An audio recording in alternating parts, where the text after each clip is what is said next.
दोस्तों नमस्कार। Colonel Ajay, CEO Ajay astro money group first global astro finance digital channel से आपसे मुखातिब होता हूं। आज 25 नवंबर सन 2024 सोमवार। दोस्तों आज के एपिसोड में हम कनाडा एवं यूरोपियन संघ के कैनोला या सरसों के उत्पादन की बात करेंगे। साथ साथ कनाडा का निर्यात एवं कुछ सरप्लस स्टॉक के ऊपर भी महत्वपूर्ण जानकारियां आपको उपलब्ध कराएंगे। उम्मीद है कि सभी जानकारियां आपके लिए यूजफुल रहेंगी। आप हमारे चैनल पर नए हैं और अभी तक सब्सक्राइब नहीं किया है तो चैनल को सब्सक्राइब करना बिल्कुल ना भूलें। साथ साथ खाद्य तेलों पर हमारी विशेष रिसर्च रिपोर्ट के लिए भी आप संपर्क कर सकते हैं। जानिए रिपोर्ट विस्तार से। दोस्तों कनाडा व यूरोपियन संघ कैनोला या सरसों का प्रमुख उत्पादक देश माने जाते हैं और ये प्रत्येक वर्ष लगभग 2 करोड़ टन के आसपास का उत्पादन होता है। वर्तमान समय में यूरोपियन संघ के वर्तमान सीजन में कम फसल होने से तेल मिलों को सप्लाई के लिए कनाडा सहित दूसरे देशों पर निर्भर रहना पड़ेगा। खबर निकल के आ रही है कि कनाडा के घरेलू सरसों का कंजम्पशन यानी खपत मामूली बढ़कर 1 करोड़ 19 लाख टन रहने की उम्मीद लगाई जा रही है, लेकिन निर्यात में वृद्धि होने की संभावना नजर आ रही है। गौरतलब है कि अंतर्राष्ट्रीय खाद्यान्न परिषद यानी ICG के अनुसार साल 2024 के दौरान कनाडा में कैनोला या सरसों का उत्पादन एक वर्ष पूर्व के मुकाबले 1% घटकर 1 करोड़ 90 लाख टन होने का अनुमान लगाया गया है, जो कि अमेरिकन कृषि विभाग के सितंबर में की गई भविष्यवाणी से 2 करोड़ टन के मुकाबले मामूली कम है। यानी कनाडा का 1 करोड़ 90 लाख टन का उत्पादन की संभावना है और जो कि खपत 1 करोड़ 19 लाख टन रहने की उम्मीद है। क्योंकि सरप्लस अब लगभग 71 लाख टन हो, इसीलिए निर्यात में वृद्धि होने की उम्मीद लगाई जा रही है। और लेकिन ये ध्यान देने वाली बात है कि सीजन के अंत में स्टॉक एक वर्ष पूर्व के 30 लाख टन के मुकाबले घटकर 17 लाख टन अंतिम स्टॉक रह सकने का अनुमान लगाया जा रहा है।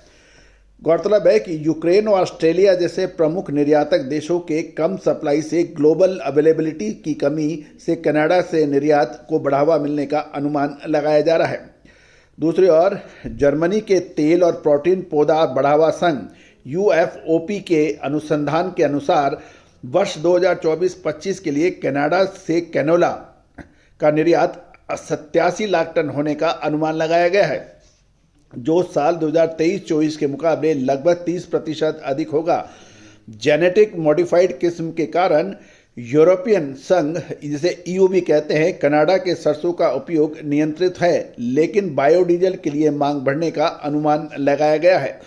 दूसरी ओर अंतर्राष्ट्रीय खाद्यान्न परिषद, जिसे IGC कहते हैं, के अनुसार साल 2024 के दौरान कनाडा में कैनोला या सरसों का उत्पादन पूर्व वर्ष के मुकाबले 1% घटकर 1 करोड़ 90 लाख टन होने का अनुमान है, जो कि अमेरिकन कृषि विभाग, जिसे USDA कहा जाता है, कि सितंबर में की गई अग्रिम भविष्यवाणी से 2 करोड़ टन के मुकाबले कम है।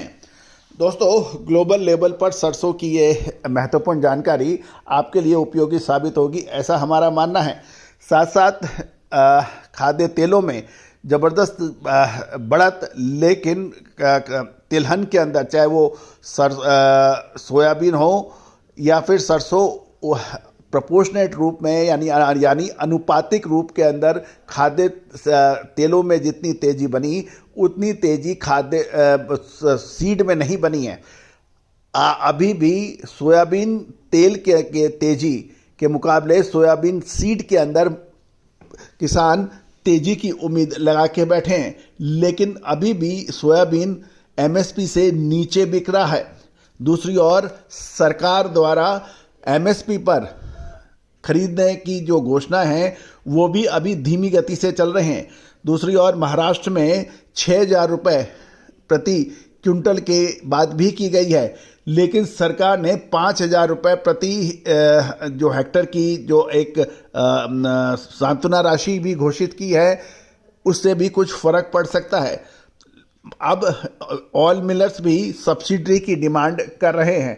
अब देखना यह है कि आगे क्या होना है, लेकिन कुल मिलाकर अभी किसान एवं छोटे मिलर्स को अभी भी आस है, इंतजार है सरकार के कुछ महत्वपूर्ण प्रमोटिव कदमों का। दोस्तों आपका क्या कहना है कि सरसों और सोयाबीन सीड्स या के भाव बढ़ने चाहिए या रुकने चाहिए? अपनी राय अवश्य दीजिए। दोस्तों हम हमेशा अपने प्लेटफॉर्म के अलावा सभी जगह आप यही कहना होता है कि खाद्य तेलों की तेजी मंदी यानी उसके ऊपर जो एमआरपी होती है, मैक्सिमम रिटेल प्राइस, और एमएसपी यानी मिनिमम सपोर्ट प्राइस, इन दोनों के बीच में सामंजस्य होना चाहिए। यदि एमआरपी बढ़ती है तो एमएसपी भी बढ़नी चाहिए। और लेकिन होता यह है कि उपभोक्ताओं को अधिक दाम देने पड़ते हैं, किसानों को उसके हिसाब से दाम मिलते नहीं हैं और बिचौलिए अपनी तरह से अपना काम करते हैं। दूसरी ओर खाद्य तेलों में जो ब्लेंडिंग यानी जो दूसरे तेलों की मिलावट होती है या उसमें ब्लेंडिंग की जाती है, उसके बारे में भी एक निश्चित मापदंड बनाना चाहिए ताकि उपभोक्ताओं को भी ये पता लगे कि उसमें कितनी मात्रा के अंदर ब्लेंडिंग की गई है। दोस्तों आपका क्या कहना है? अपनी राय अवश्य दीजिए। All the very best, good luck, happy trading.